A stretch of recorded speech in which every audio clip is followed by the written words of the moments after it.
with the name NowSourcing, people who are into the outsourcing world often think I'm an outsourcing type of business, but we're not. However, the origins, and I'm pretty sure I haven't actually said this on public record anywhere, so listen in.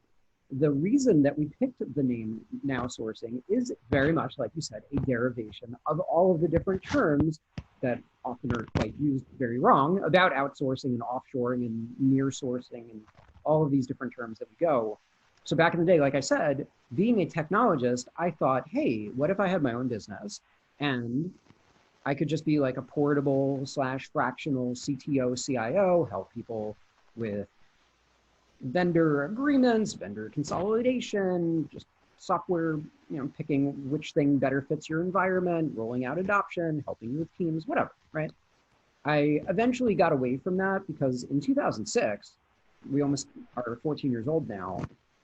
That was like the dawn of social media. And I was much more interested in marketing and what makes people think and tick in the future of the web. So I would say I'm still very much a technologist as much as I joke around about it, but marketing is much more where I like to keep my headspace these days.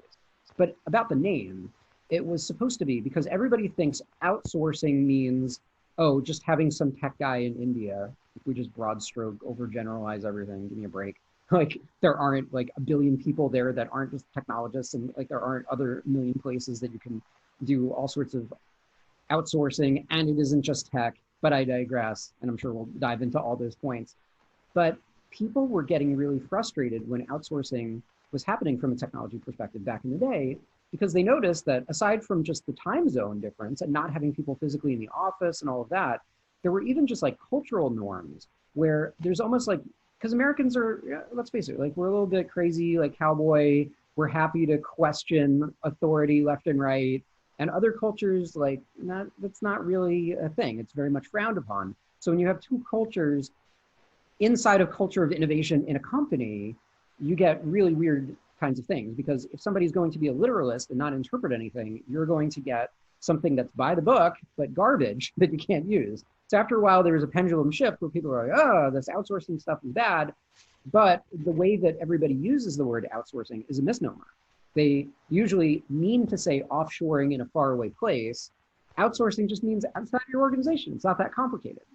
But like we said, as things happen in cultures and technology and all these different things, the pendulum shifted. And a lot of people started, let's say you're in America and rather than going to India, you go to Canada, right? So you have people that could be literally even in your time zone and they're still at a discount and they're still outside your four walls. And I found that what was important to people was working on a similar time clock and a similar understanding.